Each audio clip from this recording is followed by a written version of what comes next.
नमस्कार. आज मी बोलतोय संतापाने, वेदनेने आणि लाजेने. पुण्यातील भोरमध्ये घडलेली घटना.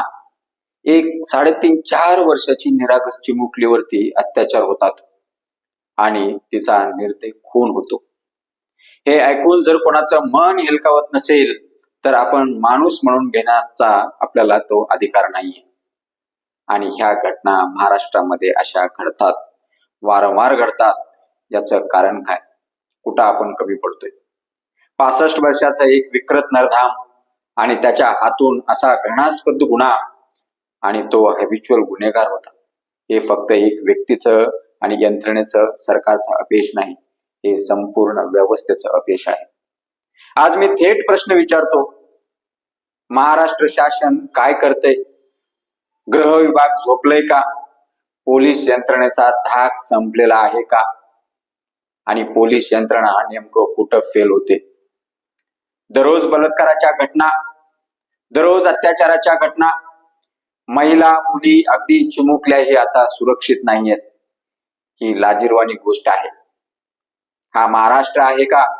आता हा प्रश्न पडायला लागलेला आहे की गुन्हेगारासाठी आता हे एक आखाडा बनलेला आहे. त्या नरधामाची माहिती समोर आल्यानंतर, किंवा त्या नरधामाला असं वाटलं असेल, त्याला कायद्याची माहिती असेल, त्याला असं वाटलं असेल कदाचित आपण गुन्हा केला तरी काही होणार नाही, म्हणूनच तो निर्भयपणे गुन्हा करतोय आणि केला त्याने. हेच वास्तव आहे का? गुन्हेगाराला कायद्याची भीती नाहीये का? आणि नागरिकाला सुरक्षेची खात्री कोण देणार? हा बाजूचा 36 सेकंदाचा तो व्हिडिओ पाहिल्यावरती मन सुन्न होतं, डोळ्यात पाणी येतं.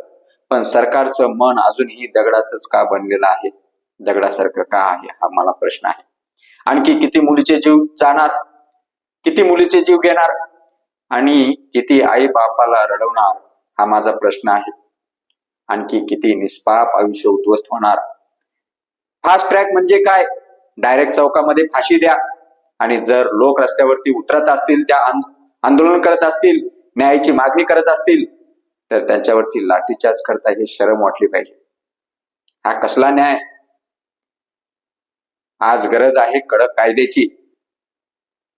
कायदा आहे, त्या कायद्याची अंमलबजावणी करण्याची गरज आहे. खरं तर जलद न्यायाची गरज आहे, आणि गुन्हेगारांना तात्काळ फाशी झाली पाहिजे, हे स्पष्टपणे सांगतो.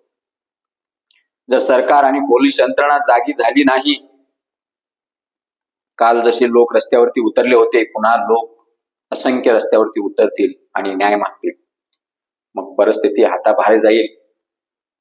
हा संताप आहे, हा आवाज आहे, आणि हा इशारा आहे.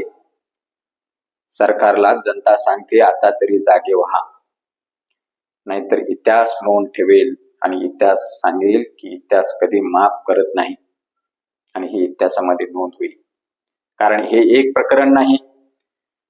महाराष्ट्रामध्ये तुम्ही काढून पहा, पुण्याचा भाग काढून पहा, या गेल्या 6 महिन्यामध्ये पुण्यामध्ये किती असे प्रकरण झाले तुम्हाला लक्षात येईल. महाराष्ट्राचं रेकॉर्ड काढून पहा, हजारो महिला मिसिंग आहेत, हजारो मुली मिसिंग आहेत. त्याचं काय? ही घटना एकच आहे असं जर तुम्हाला वाटत असेल तर हा तुमचा गैरसमज आहे. महाराष्ट्राचं गृह खातं सपशेलीत फेल आहे. लोकांना प्रश्न पडलाय, गृह विभाग काम करते का झोपा काढते? कारण ही जी चिमुकलीची घटना घडली, ही पहिली घटना नाहीये. आता 15 दिवसाचा सरकारने टाइम मागितलाय. पाहणं हे औचित्याचं ठरणार आहे की फास्ट ट्रॅक म्हणजे नेमकं काय आहे, आणि 15 दिवसामध्ये सरकार त्या नराधामांना फाशीची शिक्षा देणार का? फाशीची शिक्षा द्यायला भाग पाडणार का? का बाकी केसेस झाल्या तसंच या केसमध्ये पण होणार?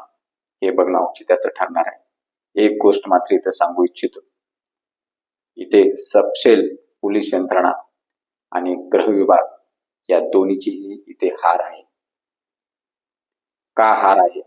जर सामान्य जनता न्यायासाठी जर रस्त्यावरती उतरत असेल आणि त्यावरती तुम्ही लाठीचार्ज करत असाल, तर तुम्हाला काय बोलावं हा जनतेपुढे प्रश्न पडलेला आहे आता. जय हिंद, जय महाराष्ट्र.